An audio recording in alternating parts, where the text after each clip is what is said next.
You are now tuned into Flipping the Birds, a Philly Sports Network podcast. What's going on, Eagles fans? Welcome all to another episode of Flipping the Birds.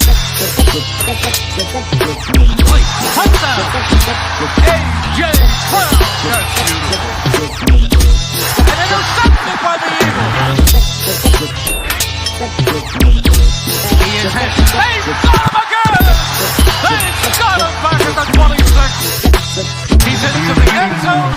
Touchdown, Eagles. What's going on, Eagles fans? Welcome all to another episode of Flipping the Birds. I'm Bryan Cameron, joined by the legend himself, OJ Spivey of the Philly Tribune. How you feeling, OJ? I'm doing great, Bryan. Thanks for having me on. I appreciate it. Thank you for coming on, man. I mean, I feel like we could dive right into it, right? Fresh off a Super Bowl victory, the Eagles blew the hinges off of the Chiefs for 40-20, 40-22. How did you feel about the game overall and what transpired in New Orleans? Well, a couple things. Well, first thing was when I wrote about it in the Tribune, my column was just basically Eagles have the better team. They had better players, pound for pound, man for man. They just had to prove it on the field. However, hook, crook, come hell, high water, just get it done, get the win, right? But what we witnessed, what over 126 million people witnessed on Sunday night was, like you said, it was a slaughter, and we haven't seen anything like that in over a decade. I think back to, I get my Super Bowl numbers mixed up, but when Seattle just blew the hinges, like you said, blew the hinges off of Denver several years ago, Russell Wilson and the Legion of Boom back in those days. I mean, we haven't seen anything like it since. There was a little something similar when Tampa Bay knocked out Kansas City a few years ago, 31-9, Tom Brady's last Super Bowl win. But this was different. It was significantly different. It was almost over before it started. And by halftime, as great as Kansas City is, as great as the Chiefs has been over the years, it's like, okay, you can't leave no stone unturned. Patrick Mahomes is going to come back. Andy Reid's going to cook something up on his menu and bring this team back and, figure out something. There was none of that. And overall, I was in awe. I was in awe of how decisive the Super Bowl win was. I knew Eagles had the better players. I knew they had great number one defense. And there were also signs too, Bryan. The trends were all in favor of the Eagles, all in favor of the Eagles. From how number one defenses fare against quarterbacks in the Super Bowl, and when the Eagles, their record on artificial turf this year, now 6-0. Yep. And when Cooper DeJean ran back that, got that pick six on his birthday, ironically enough, teams who score a pick six in the Super Bowl are damn near perfect, 12-1. The only blemish was the 28-3 Super Bowl, Atlanta, New England. That's the only blemish. So if you score a pick six by way of a pick six in the Super Bowl, you're guaranteed to win. That's pretty remarkable, and it's funny because you mentioned the Seattle Denver game, because I was mentioning that to a lot of the viewers and a lot of the colleagues last week. That's really what it mirrored, right? Yeah, it was a gut feeling. I'm like, this game's not going to be close. I feel like the Eagles are going to dominate them, and they may blow them out. And people are like, no, it's got to be close. It's Patrick Mahomes. But it's just like you said, too many things were favoring Philadelphia heading into this. And I know, from working alongside with you in the press box this season, like the vibes in the locker room, it showed on the field in the Super Bowl, like the trust, the camaraderie, the love for each other, the respect. It was all very evident. And I feel like what was even more evident was the respect towards Nick Sirianni from his team. In the NFC Championship, you had C.J. Gardner-Johnson crying in his arms. And, starting the season, it started off with Nick Sirianni and Jalen Hurts supposedly not liking each other. Right. Then it went to Nick Sirianni possibly getting fired. Nick Sirianni shaving his head. It was a wild telenovela that we were seeing on the field and off the field with Nick. But going back to how things ended last year, what was the big difference that you saw in Nick heading into this season at least? I can't pinpoint it because they only let both you and I and others go close. Yeah. But from what you just explained, I just believe that um, he took a step back. Probably the ownership and management had a conversation with him. Also, I think he did a phenomenal job of listening to his players, a phenomenal job of relating to his players. I think they always played for him for the most part, but I think it was just a maturation process. People talk Mhm. about, him being a goofball on the sidelines and doing this, that, and the third and everything. That's kind of like a sidebar to what, people really believe what the changes were, what the maturity was. I think great coaching, in my opinion, is just okay. How well do you listen to your players, and how well can you, not to say a cliche, have them buy in, but it has to be mutual respect there. Has to be mutual respect. Because if players don't respect you, if you can't relate to them, you're not going Mhm. to last very long. And one of my friends, a fan actually, she keeps saying to me that Nick's a millennial, and he's a true millennial, and that's probably a reason why he's able to relate to his players. And it's not something that had occurred to me because I'm Gen X, so I'm an older guy. So, but when I sat and thought about it, that might be a factor, and it could be that simple. But um, I think former players also help to a certain extent. He Mhm. didn't play in the NFL or anything, but I think just as far as keeping a team close, camaraderie, I never thought he was a great X and O's guy. That's probably part of his weakness, and I think he realized that too, right? But I just think he has a unbelievable relationship with his players. And it, Even when they don't see eye to eye. Maybe when even we saw the Super Bowl when Jalen threw that pick, and he was under duress, and it was a severe overthrow, and AJ Brown and Nick was kind of going at it and everything. But after the blowout, 3 minutes left in the game, who gave him the Gatorade shower? exactly.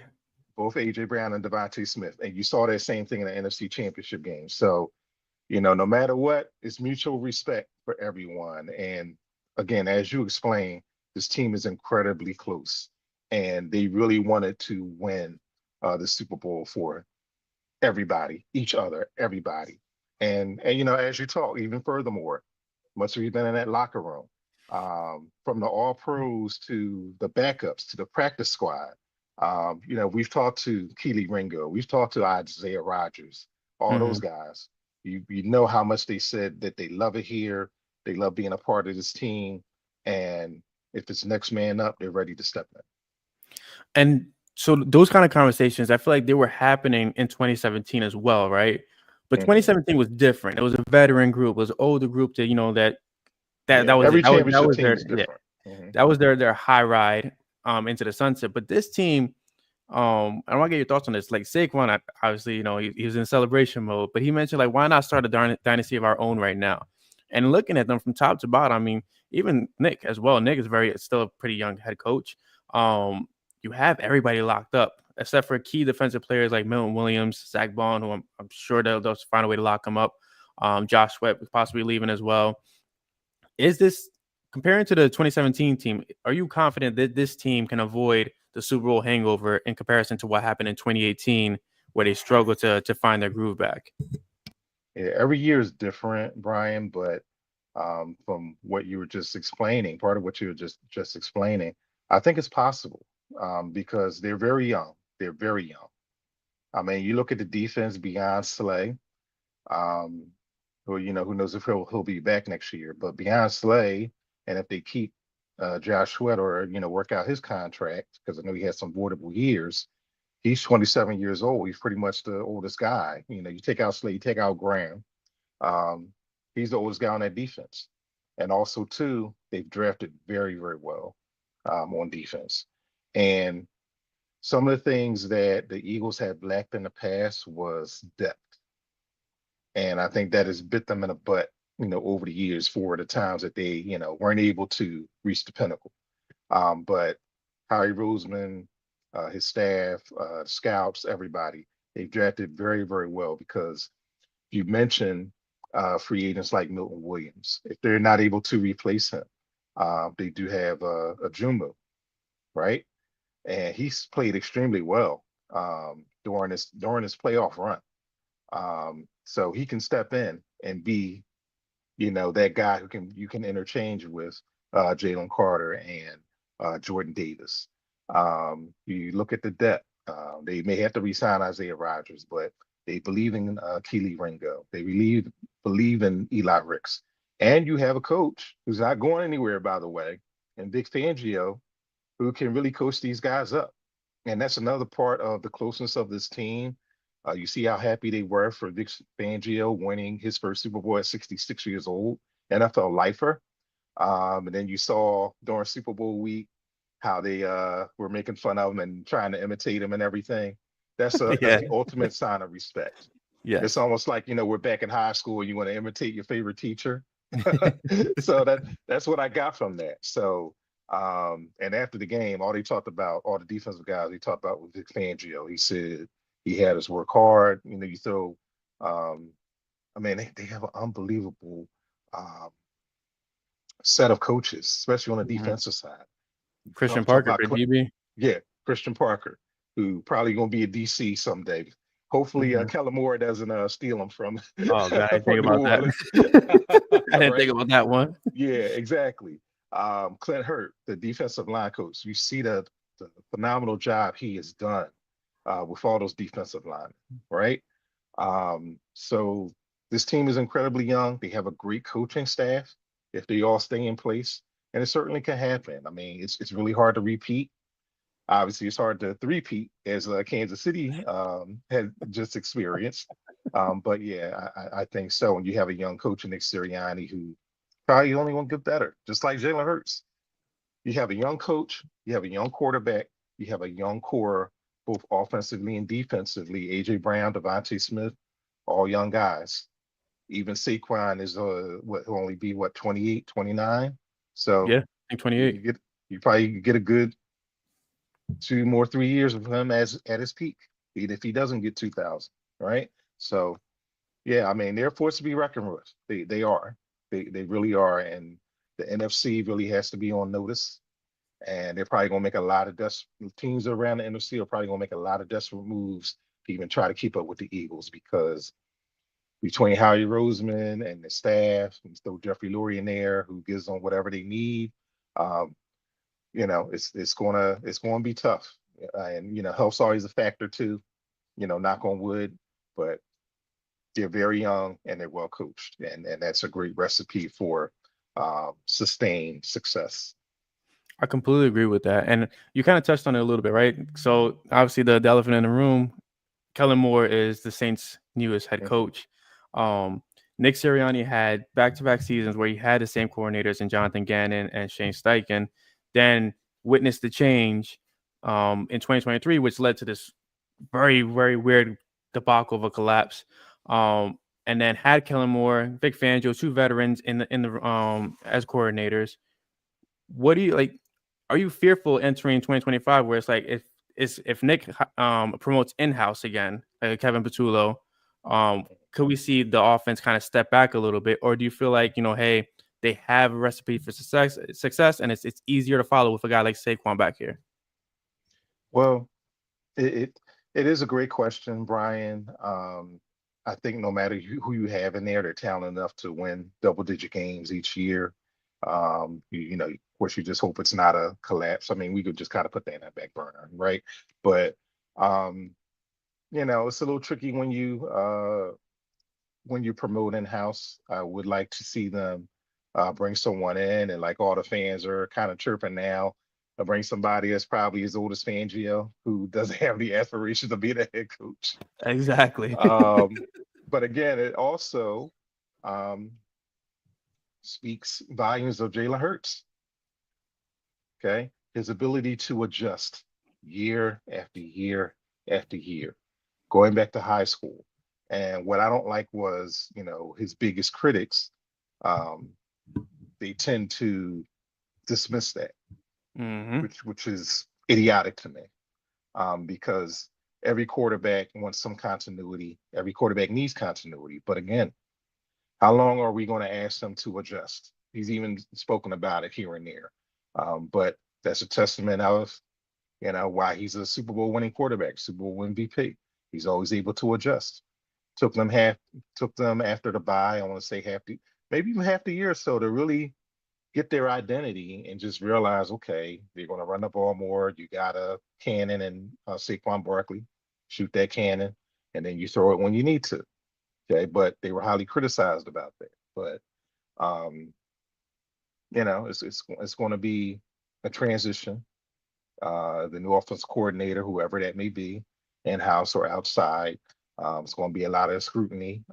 It's going to be a lot of bit of a microscope because, okay, what is the offense going to look like? What are you going to ask Jalen Hurts to do? And I do think at this point, Jalen Hurts, he has earned the pedigree to have some input on who his next offensive coordinator will be. Kind of staying with Jalen Hurts. I for one, I have a conspiracy theory with how the season went that I'm running with because to me it's just genius. I feel like Nick and Kellen Moore and Jalen were playing chess while everybody was playing checkers because you had Saquon. Saquon was hot. Nobody could stop him. And it felt like, they would adapt to the game and they would throw out whatever they need to throw out without throwing out everything they had. They kind of, Mhm. reserve Jalen Hurts, reserve AJ Brown, reserve Devontae Smith for the big games, which in the NFC Championship, we saw Jalen look like 2022 version of Jalen Hurts. In the Super Bowl, we saw, I feel like, it's a greatness of Jalen Hurts, a more mature version of him in comparison to 2022. He was decisive, he was intelligent. I feel like people don't give him credit for a lot of the Saquon stuff because we saw him audible a lot. We saw him read the defense, which people say he can't read for some weird reason. Where do you see this is the big the topic conversation, right? From all the national media that I don't know where they get their stuff from. But where do you see Jalen in the top five? Like for me, I rank him no lower than 3. Like I give Pat Mahomes his respect because he's earned it, right? Lamar, I feel like is right there. But when it comes to Josh Allen, Joe Burrow, and the Justin Herberts of the world, I feel like Jalen's just different. And I feel like people don't know how to evaluate him. And it's kind of one of those things where I feel like Nas said it in the song. Damn, the line is escaping me, but you're smirking, so you know what I'm talking about. Yeah, um, yeah. People don't know how to evaluate him, so I feel like they're fearful of throwing him into the loop and saying he's that great when actually he reminds me a little Kobe and Jordan at his position. I completely agree, Brian. And the experts, whether it's locally, well, I always say local experts, but media, whether they're local or national or somewhere in between, you're absolutely right. They're trying so hard to put him in this box. They're trying so hard to rank him or not rank him at all, because frankly, they just can't Yes, figure him out. They just yes, can't figure him out. They don't know what type of quarterback he is. I mean, they quit calling him a running quarterback. They quit calling him middle of the pack, whatever. And quite honestly, Brian, I hate lists because they're so subjective, and the people who often put them together don't have a trained eye to do so. but absolutely. but I think you put him. Okay, let's just say if we're going to do a list, we're going to do a top five. He's no, he's no less than 3 at this point. Everybody want to look at stats. Everybody want to look at the 4,000 club. You know, most of the 4,000 club was playing dodgeball at the Pro Bowl. Or chilling in Cancun with their wives. Yeah, exactly. So what does that mean? The gaudy stats, and you know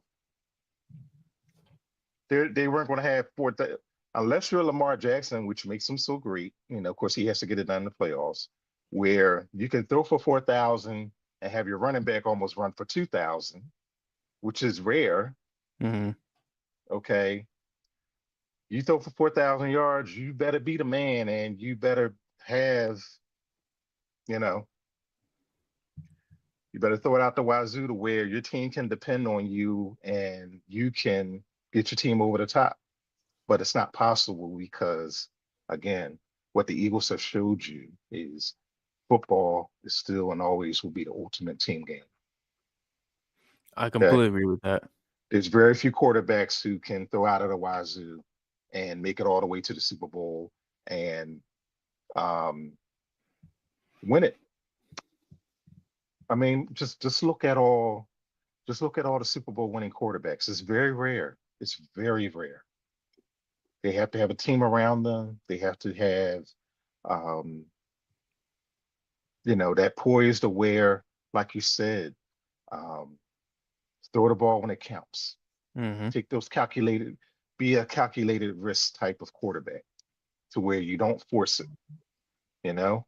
Um, or you just get mature enough to where you understand where you don't have to do everything by yourself.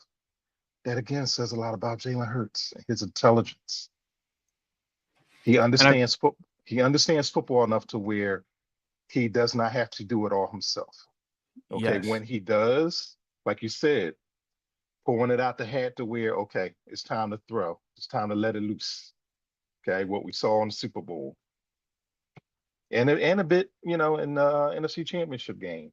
And you had the best of both worlds because you still had Saquon Barkley running all over the place.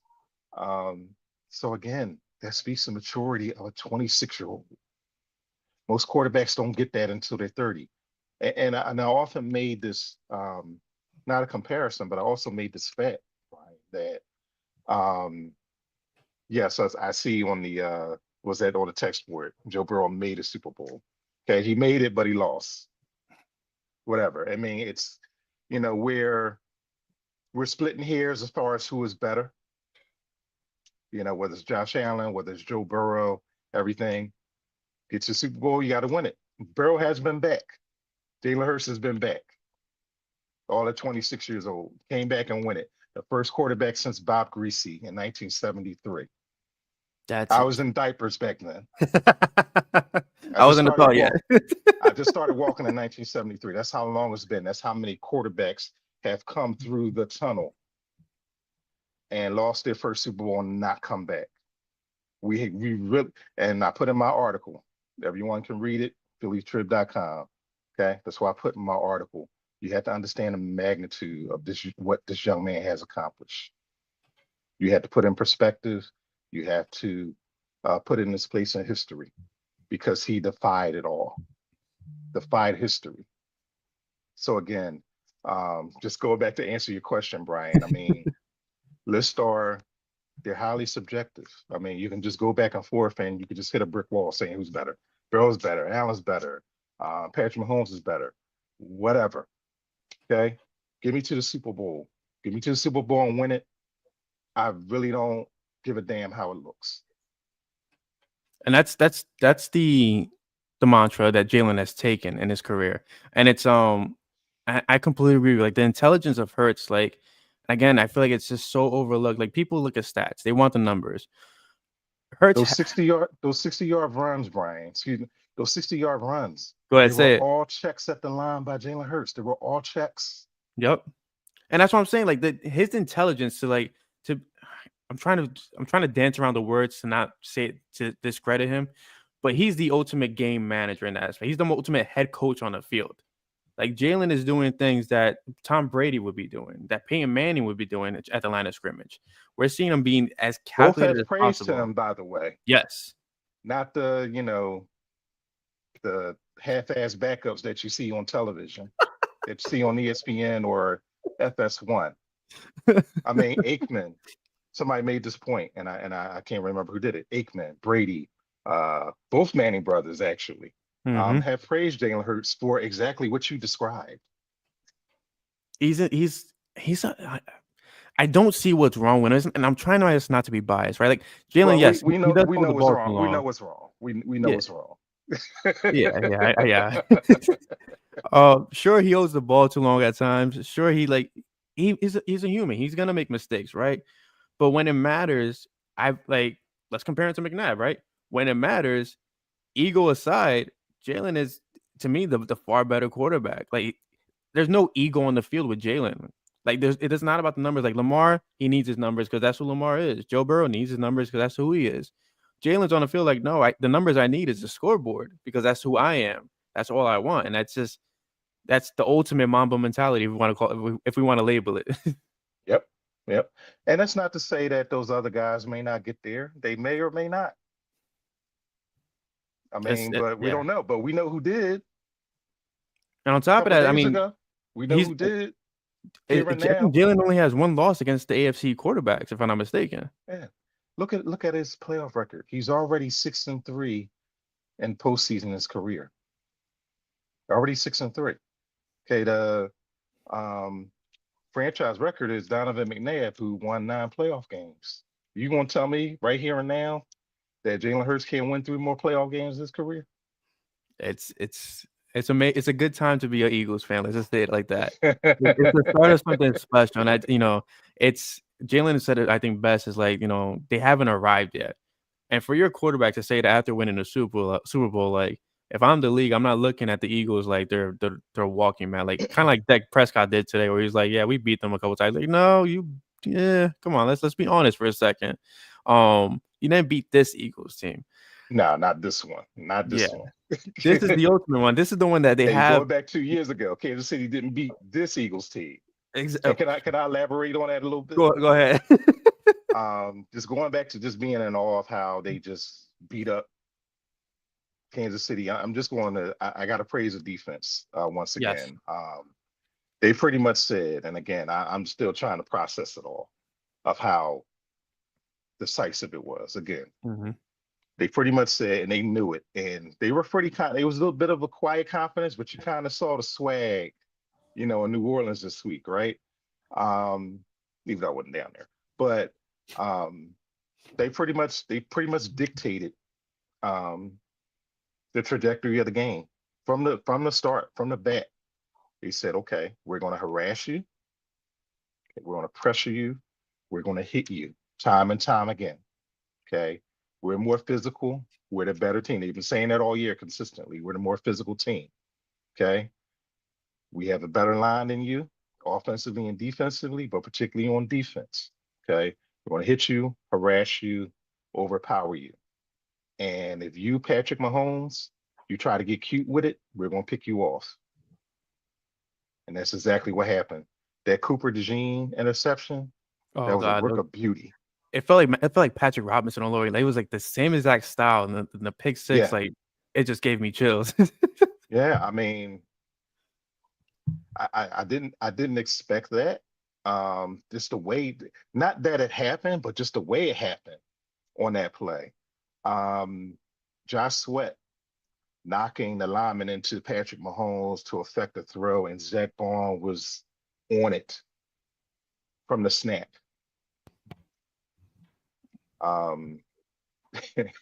And the microcosm, and I love it. And we both, I believe we both interviewed Jalen Carter throughout the season, right? And it was a missed call, everything blatant blow to the head, and after Milt Williams got that strip sack, I mean, you could tell. And I saw an interview today. Louis Riddick was talking, I believe, to Dan Patrick, and he talked about that play, and he said it was pretty much a message to stating that we were pissed off all week. And they felt disrespected, and they said, okay, it's a sin for you even to be favored in this game. I know Melvin Williams mentioned that what really pissed him off was the copyright request for the 3P. Like, it was like, everybody's getting the carpet out, the parade going for the Chiefs, and it was like the Chiefs walked in. I feel like they were owed something, like they were gonna get handed something. I mean, they got their asses handed. That's what they did get handed, but it just, what the kids say, belt the ass. About that, you saw Chauncey on the sideline, like, it's just I talked about that.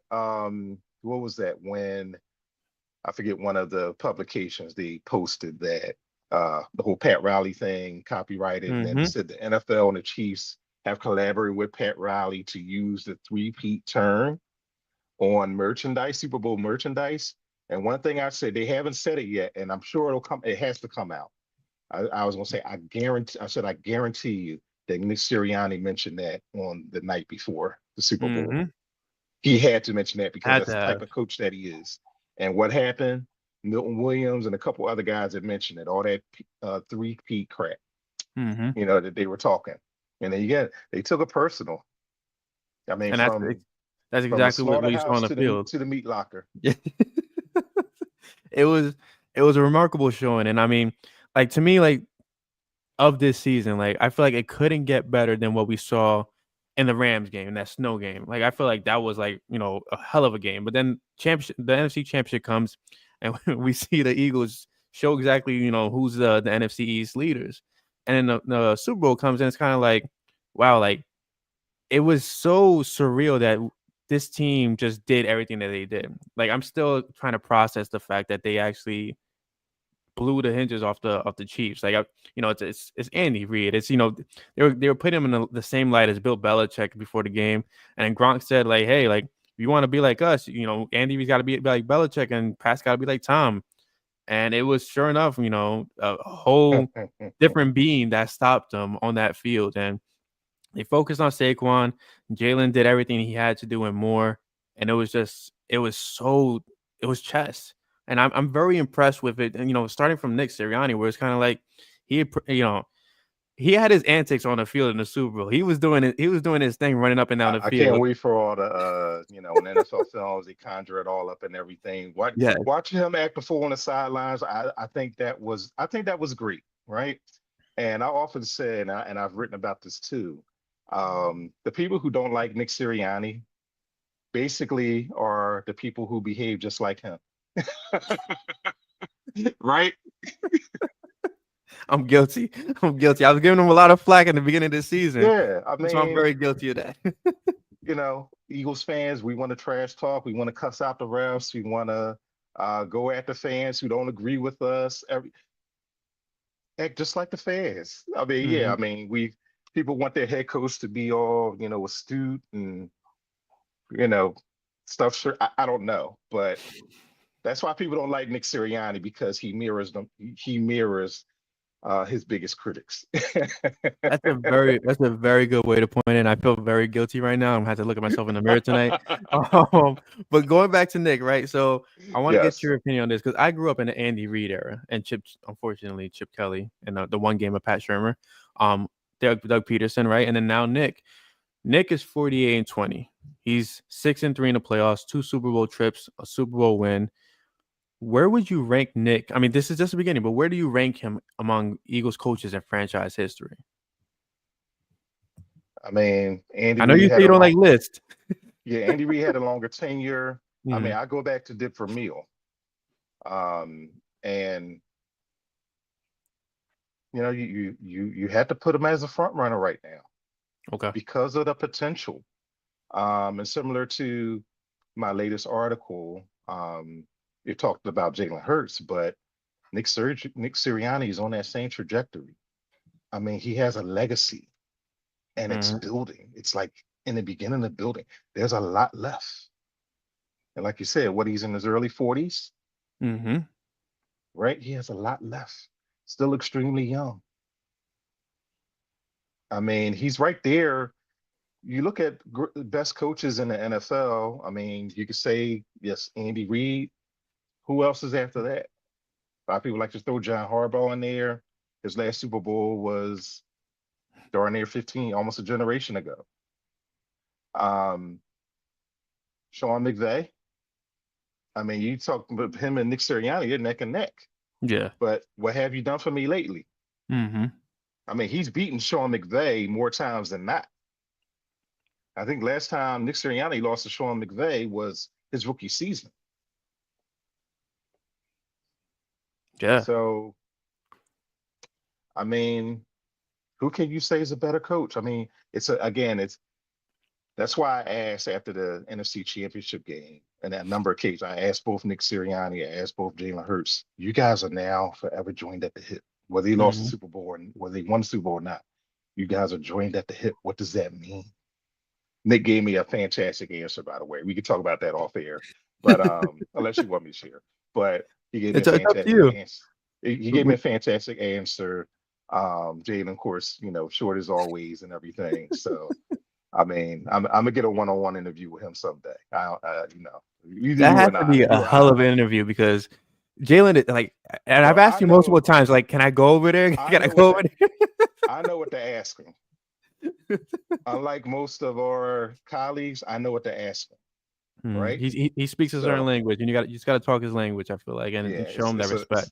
it's a cultural competency there, right? Mhm. So, but anyway, I asked him about being joined at the hip in the Eagles franchise history, and Nick was great about it. He said we've been through a lot. He said, we work hard, the team works hard. He keeps reiterating you can't be great without the greatness of others, but even when it might have been a little tension there.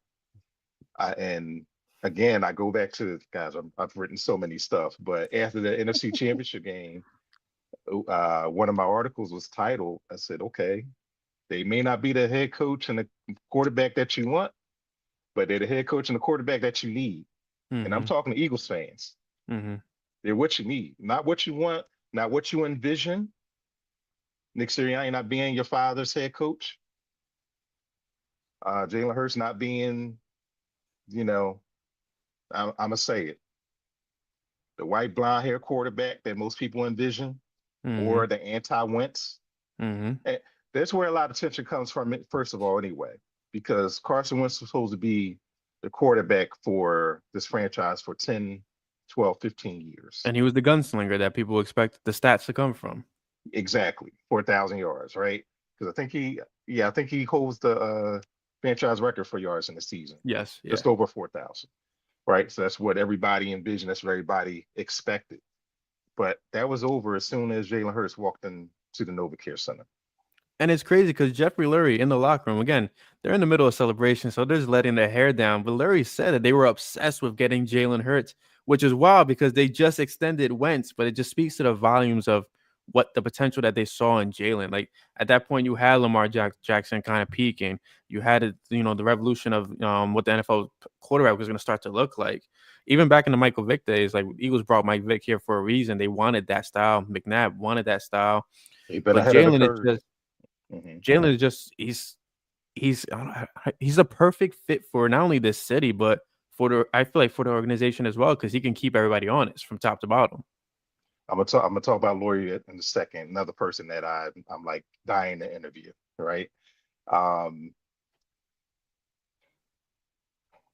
what I go back to what Saquon said in the middle of the season. I think it might have been before after the Steelers game. Mm, You see how we're trying to describe Hurts and everybody's trying to put him in a box. Saquon said he just has that effect. He said, I cannot describe it. I cannot describe what it is that he has. He just has that will to win and that command. And he even said, I think after the Brazil game, he said he's like the most confident person, or I'm paraphrasing, somewhere along the lines. He said he's the most confident person I've ever been around. it And that's shows. Saquon Barkley. I mean, an accomplished player himself, right? And he's coming in with his own pedigree. Hmm. So, but back to Laurie. I know what he said the other night. It's kind of like a two-part um, puzzle to this. Know what he said the other night, but they didn't really envision him being a starter. They did see Hmm. something maybe potentially because they did re-up Carson Wentz at the time, but Carson did Correct. get hurt. My summary about that is they brought Jalen Hurts in for insurance in Correct. case Carson Wentz was not going to be healthy. Um, Somebody that they can groom and perhaps maybe not miss a beat and whatever that may turn into. They weren't necessarily sold on him after his rookie year because the room. I don't know what really is true, what's not true about them going after uh, Thank Deshaun God. Russell. Deshaun Watson Yeah. and perhaps Russell Wilson both had no trade clauses, what have you. Excuse me. And of course, Watson went to Cleveland, rest of history. Excuse me. But they did notice, and the team noticed this. Like I said, as soon as he walked to the NovaCare Center, how people like Brandon Graham understood what he was all about, understood his leadership, understood his maturity, all those things. He just needed coaching. He just needed work, just to adjust to the NFL game. And, people were always talking about his intangibles and all that. He can't do this, he can't do that. Um, the bomb me through the DeMonte Smith, he's done that before. Mm-hmm. He's done that numerous times. That wasn't a revelation. How many times has he thrown that crosser pattern to AJ Brown? Or that what was that? That little curl out route he threw to AJ Brown in the NFC Championship game. Mm-hmm. Fourth down and drilling it down the sidelines to either Brown or Smith. He's done everything that they said he can't do, which is, again, And it's he's still, done it before. I yeah, mean, people are looking for like this revelation and everything. He's done it before. They just hadn't had to do it because you had number 26 in the backfield. What the hell? exactly. Yeah. Exactly. And that's it right there. I mean, it was, Why are we over? Why not we? But why were people overthinking it the whole time?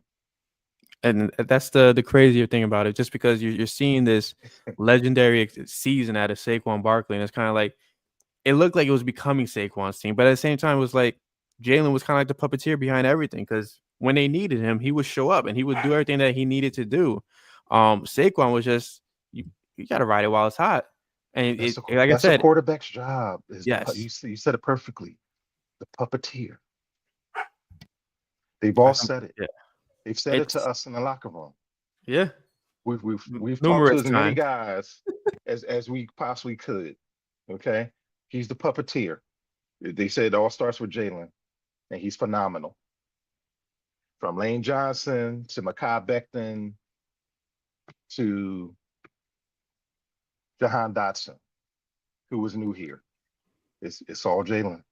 And they got Dotson involved finally. And I mean, that one play, he had his moment, almost got it in, but it's just, again, like you had a guy Is like he a free Dotson. agent? They got to find a way to keep him because No, I he's think on his he'll rookie have even a contract. bigger year.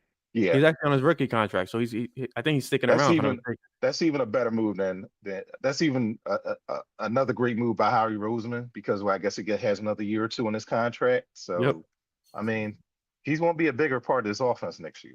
You And can now you don't guarantee that. have to go looking for a wide receiver 3 in the offseason. You can just focus on reading up the defense, because the offense just, it means locked in, except for Mekhi Becton, who I feel like is going to be kind of the big wild card. Because do you trust in Tyler Steen enough to go into the season, even though you signed Becton before, or do Yeah, you that's actually that's extend tricky. Becton and prepare for that? What we saw, that clip, that NFL film so beautifully captured with Mekhi Becton and his son after the Super Bowl. Mm-hmm. If there's one guy on the roster, one potential free agent who I think maybe would take a home tab discount, might be Becton. He He's bought into the culture. I tell the guys all this all the time, because it was my little 5 minute of fame. But when I spoke to him in the locker room, he wasn't giving me much. He was just saying, Yeah. "It's on to the next game. It's on to the next game." I'm like, all right, how do you feel? Like, it's your first playoff win. I feel good, but it's on to the next game. Still business. I'm like, Mhm. okay. But he Yeah. bought into the culture like that. It was the He mentality of the offensive exactly. line. He was part. That goes to show you he was part of that brotherhood. And that's Yes. kind of what I kind of asked him and everything. Like, how did they welcome you into the fraternity, so to speak? Mm-hmm. And he kind of spoke about that and everything. And he said, he just like it's so funny or so ironic that Saquon Barkley came from the Giants and Mekhi Becton came from the Jets, from the outhouse to the Mm-hmm. penthouse. And we don't say that much about coming from New York to Philly, only because I guess it's more affordable housing, so to speak. I don't know. But going back to the receivers, though, quickly, Mm-hmm. AJ Brown said something I thought was phenomenal. And I thought, you don't want to talk about a revelation, right? He was on the panel post game after the Super Bowl with Fox NFL, and he was describing Jalen, and he said, "I don't want to." He said, "I don't want to downplay that he doesn't take the regular season with importance, but." He said he almost gets bored during the regular season. He says the big games that he loves to step it up. He's a big game player. Like it looked, and like I said, they're playing chess because it looked like that. Like Jalen was Yeah, like, I'm just here so yeah, I don't get fired. yep. He's being a puppeteer until he has to, he's a puppeteer. He's like any other puppeteer, maybe, but then he turns out to be Jim Henson. pulls He's out hit. all, pulls out Kermit, pulls out. Well, what Well, he the pulled out defense did to Kermit, all right. Kermit. Yeah, they did. Yeah, the defense did pull out Kermit, but you know, pulled out Fozzie and all those guys, but poor comparison. But anyway, um, yeah, I mean that's what AJ Brown said, and it's been consistent to Mhm. where you know, and even going back to where I described how perhaps Jalen and AJ may argue. I posted the Lean on Me scene with Robert Guillaume and Morgan Freeman. Of course, they cuss each other out and they say, "Let's go get something to eat." Right?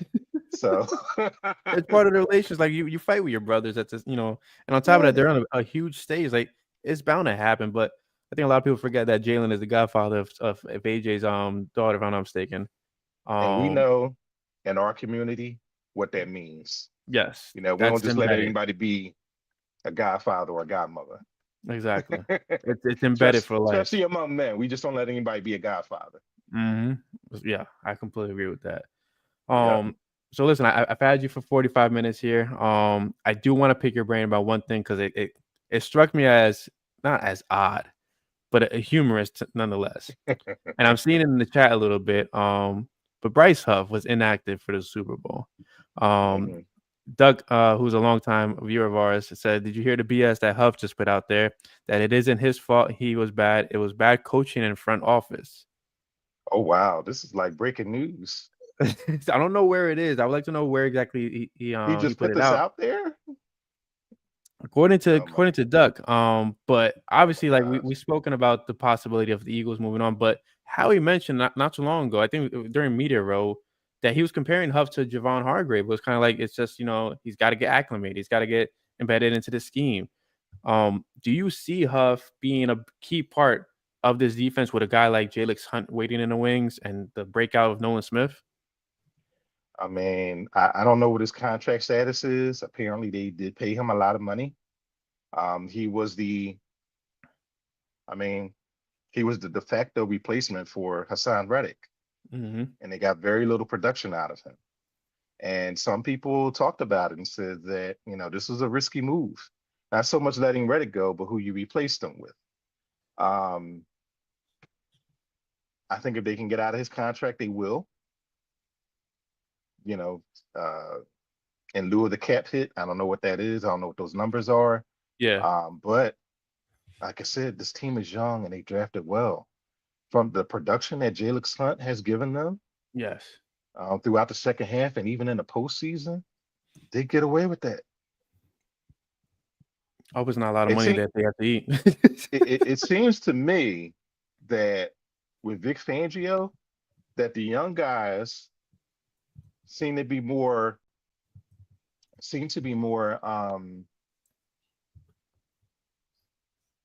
receptive of his coaching style because you listen to Jalen Carter, you listen to Jordan Davis, you listen to Nolan Smith, who we hadn't Mhm. even talked about. Um, they're very receptive of his coaching, very receptive of his coaching, and that's all he talked about. Even Milton Williams is considered a veteran. Yes. I hope they keep. They got to find a way to keep Milton at least. Like he was an animal this year. Oh Very yeah, quiet man, in the locker room. I feel like, but he was an animal on the field. he makes that one strip sack. He made himself a lot of money. I mean, Oh, you absolutely. never know. You never know in the NFL free agent open market, and also every year you have desperate teams. You have desperate teams say, "Oh, get me one of them." He's going to change the trajectory. It's going to be interesting to see. Well, Miles Garrett is kind of, I won't say he's going to set the market because he's already under contract, but I But think he's due where for an he extension, goes, I believe. yeah, I think where he goes, that's going to say a lot about where the Eagles free agents will go. It's very fair. Well, listen, OJ, I appreciate you, man. I appreciate your kindness in the stadium and your jokes in the stadium as well. And I thank you for coming on to hang out with me and talk birds a bit. For those that are not accustomed to your work, which I feel like if they're not accustomed to your work, they're looking in the wrong places. Where can they find your work? Well, I just want to say quickly before I talk about me, I want to give kudos to you, Bryan, the work that you do. I see a lot of people come through. You're serious about your work. Just seeing you in the press box and like I forget which game it was, and you finally got in. We got in, right? Yeah. Because I had to say I had a similar pathway, right? But I just want to say kudos to you for the work that you do. You're serious, and I was more than proud. I was more than happy to answer any questions that you may have had coming into the jungle that is the Eagles press box. Yeah. And feeling welcome because when I first came in here, I wasn't as welcome. I mean, I had my guys, Chris Murray, I got to know Chris Franklin, EJ Smith. You can count on one hand. That was Yeah. it, right? Yeah. Other than TV folks or whatever who I respect as well. But I wanted to make sure because as I was coming up, even before that, I didn't have a lot of people who, number one, look like me, and number two, wanted to show me around. As I followed those guys, I wanted to make sure that I opened myself up to you, okay? Because I know how hard it is for people, men and women, who look like you and me. So, but you can find my work at phillytrib.com. I'm always on Twitter /X, whatever you want to call it. I'm on Threads now, trying to get more active on there. I'm on Blue Sky as well. OJ Philly, same handle, all across the board. But if you really want to read my work at phillytrib.com, I think I've chronicled this season very well, whether it was Nick Sirianni, Jalen Hurts, and everybody else in between. So thank you, Bryan. I appreciate you, OJ, and I thank you for everything you've done. You've definitely made going to the press box very easy for me. And you've always been kind of a shoulder I can lean on. The only thing I wish is you advised me in the snow game to wear a jacket downstairs because I was freezing my ass off. Oh, my bad. 'Cause I learned that the hard way too. I forget what game it was. And I learned it the hard way too. So it might have been a Green Bay game. It was pretty cold that day too. So Yeah, no, I was shivering. I was like, I hope nobody notices that I'm shivering right now. When it gets to be January, yeah, bring your coat. You'll be all right. That's my bad. Never All again. good, man. All good. Well, listen, I appreciate you. I hope we can have you And on before the drive. congrats on your other little girl too, man. Thank you, Congratulations. man. I Awesome. really appreciate that. She's Girl upstairs dads. sleeping. Yes. And listen, it's the Kobe mantra, and I'm happy to follow those footsteps. There you go. But I thank you, man. Look, we definitely got to have you on before the draft. Chop it up a little bit. I'm pretty sure we're gonna have a lot of X's interviews, a lot of news coming out with the offensive coordinator stuff, and possibly another new QB coach because I'm pretty sure Doug will probably follow Kellen. But until then, OJ, I appreciate you. To everybody that's tuning in right now, thank you guys for tuning in tonight. We'll be back live Saturday morning to kind of recap things a little bit more with the offensive coordinator search, and then we'll go from there. Until then, I'm Bryan Cameron alongside OJ Spivey, and this is Flipping the Birds. Flipping the